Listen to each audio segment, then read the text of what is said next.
the secret of Satan's letter. There is a secret never before revealed. A letter leaked from the depths of hell, and no one knows how it escaped the eternal flames, but its content left even the most seasoned exorcists in stunned silence. It is a letter from Satan himself, the fallen one, once walking among angels, now trembling in shadows. In that letter he confesses, "Mary is my most dangerous enemy, not because of swords, but because of her humility." Are you Catholic? Then you need to know this, because every time you pick up the Rosary, a piece of his kingdom crumbles. The letter begins, and the secret is about to be revealed. Mary, the nightmare that never sleeps. There are names demons dread so deeply they tremble at the sound, and among all the terrors whispered in the shadows of exorcisms, one name causes them to shrink back, scream, and beg not to be spoken. Mary. Not the Mary of statues in cold stone, not the printed image on holy cards, but the living Mary, the mother in white, with eyes that pierce the soul, walking through darkness like a pale moonbeam slicing through the thickest night of sin. During one exorcism, a demon shrieked in agony. She doesn't sleep. She never sleeps. She's always looking for the ones about to belong to me. That was not merely a confession. It was a cry of despair from a vanquished spirit hunted by relentless love. When a soul teeters at the edge of eternal loss, when even angels turn away for fear of the sin's weight, it is Mary alone who bends down into that abyss. No thunder, no flame, just a gentle hand on a dying forehead, a gaze that stills hell itself. Mary does not rest. No one can count the nights she walks through hospital rooms beside the lonely, the forsaken, those caught between life and death. She whispers in dreams to those who have never touched a rosary. She appears in the final moment when a soul stands at the brink of damnation just to say, "My child, come back." There is no weapon more devastating than love that asks for nothing in return. There is no terror more haunting than a mother who never gives up. And this is who Mary is, the nightmare that never sleeps for the kingdom of hell. The Rosary, heaven's invisible sword. To many, the Rosary is just a simple string of beads, quiet, modest, tucked into a coat pocket or hanging from a rearview mirror. But to the fallen spirits of darkness, it is a blazing sword, raised from the earth and striking straight into the heart of hell. During an exorcism in Italy, as the victim's family prayed the Rosary in the next room, the demons screamed through the possessed, "Stop it! Stop that cursed thing! Every bead you pray is a wound upon me." No curse, no flame of hell burns like the words, "Hail Mary, full of grace." Each prayer, each whispered Ave, opens a gate of light through which an army of angels descends. Every time you pray the Rosary, a piece of hell fractures. When a family gathers to pray it together, demons clinging to their lives are expelled without holy water. Satan knows this well. He once howled through a possessed soul, "Every time humans pray the Rosary, I lose a soul forever." What weapon is more devastating than this? No need for blood, no need for violence. Just an old grandmother praying in silence, or a child whispering softly in the night. That alone can drive darkness out of an entire home. The Rosary is not some outdated ritual. It is heaven's secret code, the breath of the saints, the sound hell cannot endure. If you are lost, if your family is under siege, don't scream, don't panic. Pray the Rosary, because every bead, every word is a strike from earth that cuts through the shadows and touches the throne of God. Mary, the greatest disruptor of hell's agenda. Hell is built on structure, on strategy, deception, and carefully laid plans. For centuries, the forces of darkness have moved like shadowy architects, constructing chaos piece by piece. And yet, there is one force they cannot predict, cannot control, and cannot destroy. Her name is Mary. She does not raise an army. She does not strike with thunder. She walks quietly and tears their kingdom apart. From the very beginning, she was the threat. When Lucifer fell, raging with pride and vengeance, a voice from heaven declared, "I will put enmity between you and the woman. She will crush your head." Genesis 3:15. Since that moment, every corner of hell has feared her arrival. Lucifer himself wrote in the forbidden letter to his legions, "She has ruined my plans more than any angel. Wherever I build a throne, she comes and pulls it down, not with force, but with her silence, her humility, and her unbearable love." In Guadalupe, demons stirred idolatry and blood sacrifice. She appeared as a native woman, gentle and radiant. 9 million souls converted. Demons fled like rats from burning cities. In Lourdes, Satan sowed despair and disease. She came to a poor, illiterate girl, speaking words of hope. Miracles followed. Pilgrims returned to God by the millions. In Fatima, the enemy kindled war and atheism. She came through 3 shepherd children, armed only with the Rosary. Her message was simple: pray, repent, return. And history was altered. Again and again, wherever darkness rises, Mary appears. She is not summoned. She comes because a mother hears the cries of her children. Demons call her the Silent One. They hiss when her name is spoken. And when a priest dares to proclaim, "In the name of the Virgin Mary," they writhe, shriek, and burn as if fire had touched their very core. Why? Because Mary is the one thing they can never become. She is humility in its purest form. She is obedience made flesh, and her yes to God shattered the rebellion of Lucifer forever. Hell calls her a disruptor. Heaven calls her a queen. We call her Mother. If she has ruined the plans of demons across centuries, imagine what she can do in your life, if only you call upon her. Her silence that shatters the darkness. In the clamor of war, in the roar of rebellion, there is one weapon hell cannot withstand: silence. Not any silence, but her silence. Mary's silence is not weakness. It is not hesitation. It is a thunderous stillness, one that echoes across the realms of heaven and rattles the caverns of hell. Lucifer is noise. Pride screams, rebellion shouts. But Mary speaks through her silence, and that silence is devastating.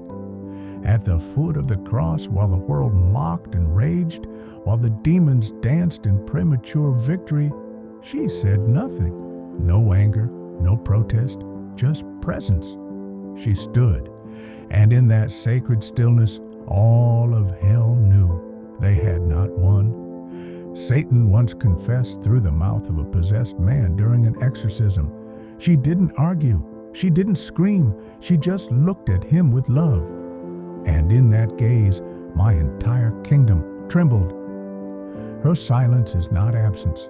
It is full of faith, obedience, unshakable trust. It is the silence of a soul so anchored in God that no lie, no storm, no insult can break it. And that drives demons mad, because Satan's power lies in confusion, in noise, in distraction. He floods the minds of mankind with endless voices: doubt, anxiety, hatred, temptation. But when Mary steps into the room, heaven's silence follows her. Not emptiness, but clarity. Not absence, but presence. Demons flee not only from her name, but from the stillness she brings. That is why in countless exorcisms, The mere mention of her name, Mary, is like a sword drawn through the air. It is not shouted, it is whispered, but the result is always the same. Hell recoils, because in her silence there is authority. In her stillness there is power. In her obedience there is absolute victory. Lucifer, who roared, "I will not serve," was undone by a teenage girl who whispered, "Let it be done to me according to your word." She didn't need to debate. She didn't need to fight. She simply believed, and that belief still echoes today through every Hail Mary, through every rosary whispered in the dark, through every soul who clings to her with childlike trust. So if your life feels surrounded by noise, if you are drowning in voices, temptations, doubts, invite her in, not to argue, not to shout, just to stand beside you. Because where Mary stands in silence, the devil cannot stay. Her final blow, victory at the hour of death. There is a moment Satan covets more than any other. It is not your youth. It is not your success. It is your final breath. For the devil knows if he can claim your soul at the hour of death, all your battles, all your prayers, all your struggles will be for nothing. And so, in that sacred moment, when the veil between time and eternity begins to thin, the forces of hell gather. They whisper lies. They stir despair. They shout, "You're too far gone. God won't forgive you now." But then she comes, not with thunder, not with flames, but with a radiant light, soft and pure, like the first dawn over a battlefield soaked in blood. Mary enters the room. No one may see her, but the demons do, and they scream. Exorcists have recorded it. Dying souls have testified. Even those who never knew her name have wept, saying, "A lady in white. She touched my forehead, and the fear was gone." This is her final blow to the kingdom of darkness. She appears when Satan believes he has won, and in the last second, the soul turns back. Because of her, because of one tear, one glance, one whispered "Jesus" from the lips of a dying sinner, and the devil loses everything. Do you know what torments Satan more than being defeated? Being defeated by mercy. He spends decades weaving lies, tempting, dragging a soul toward ruin, and then one Ave Maria at the end of that person's life, and his entire plan is reduced to ashes. In one account, a man who had rejected God his entire life fell gravely ill. No priest could reach him in time. No family came to pray. But in his final moments, he wept, not knowing why.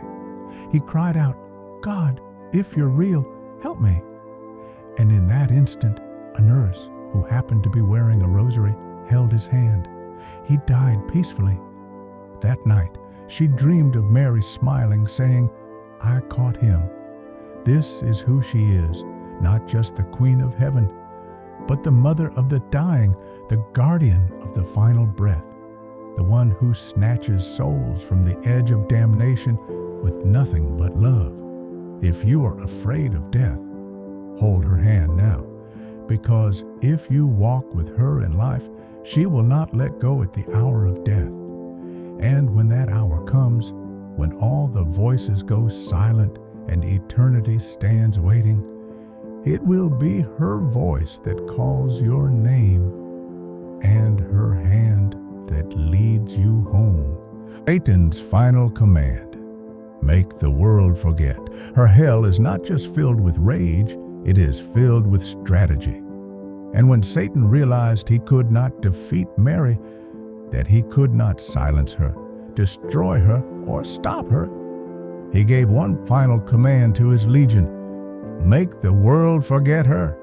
Not through fire, not through fear, but through distraction, through mockery, through noise. Flood the world with temptations.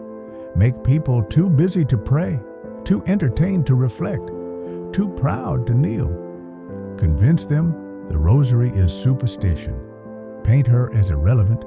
Turn devotion into embarrassment. And above all, keep them from calling her name. Why? Because every time someone says, "Hail Mary, full of grace," the gates of hell tremble. Every image of her in a home is a threat. Every whispered rosary is a battlefield. Every child taught to love her is a soul stolen from his grip. So the enemy invades our culture, music, movies, media, twisting what is pure, mocking what is holy. And quietly, like a fog, the world forgets. But heaven has not. The Rosary, a full-scale assault from earth to hell. What Satan fears most is not thunder from heaven, but prayer from earth. The Rosary is not merely beads, it is a tactical strike, a full-scale spiritual assault. Each decade is a sword drawn, each mystery meditated upon is a banner raised, each Hail Mary is a cannon blast against despair, lust, rage, pride. The Rosary is heaven's war chant, and when a single person prays it, a light begins to crack the darkness. But when a family gathers, when a parish unites, it becomes an earthquake beneath hell's foundations. Demons have screamed it. When they pray the Rosary together, we cannot stay. We cannot even listen. So Satan sends his distractions. He whispers, "It's boring. It's repetitive. It's old-fashioned." But deep down, he knows. Every repetition is a nail in his coffin. Every bead is a wound he cannot heal. Every prayer is a soul turning back to God. The woman in white, she always comes from Italy to Spain, from the Philippines to Mexico. Those tormented by darkness, those trapped in the clutches of evil, tell the same story. A woman in white came in my dream. She touched my forehead and the nightmares stopped. I never saw her before, but I knew she was my mother. These testimonies are not coincidence. They are footprints of the Queen who walks silently into the chambers of despair. She comes even when no one calls. She comes when prayers fail. She comes because no one loves her children more than she does. In one exorcism, the possessed screamed, "Why does she come? No one invited her."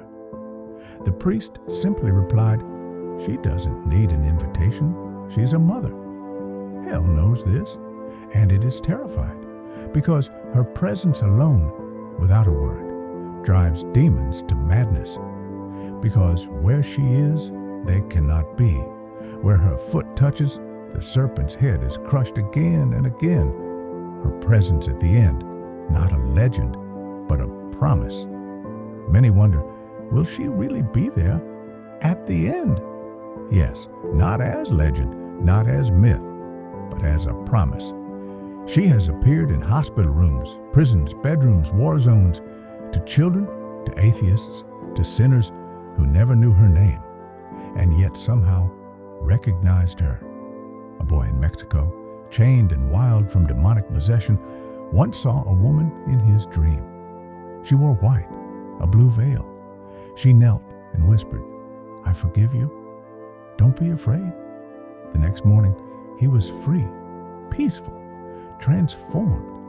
He later walked into a church for the first time, looked at a statue of Mary, and wept. That's her. She came for me. She didn't need to be called. She came because he was hers. Final truth. Why Satan fears her most. Now, you must understand the heart of this battle. Satan doesn't fear her because she is loud. He doesn't fear her because she commands armies. He fears her because she is everything he can never be. She is humble. He is pride. She is pure. He is filth. She is obedient. He is rebellion. She is mother. He is barren and lifeless. And she said yes, where he screamed, "I will not serve." In every exorcism, when her name is spoken, not shouted, not forced, just whispered in love, hell recoils, because her name is not just a title, it is a sword, it is a banner, it is a crown. And when a soul cries out, "Mary, help me," the kingdom of darkness shakes. She does not come with fire, she comes with light. She does not scream, she stands, and in her silence, in her presence, in her love, Satan is reminded of his greatest defeat. So now, dear soul, what will you do with this truth? Will you keep it hidden in your heart, or will you pick up the rosary, your sword, and join her in the battle? She waits, not as a queen on a throne far away, but as a mother at your door. All you must do is open it. She will never leave you. When all the lights go out, when every voice falls silent and the world sinks into a terrifying stillness, she is still there.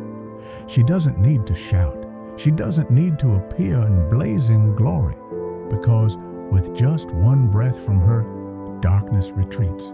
With just one glance, cold hearts catch fire with hope again. Satan may sow doubt.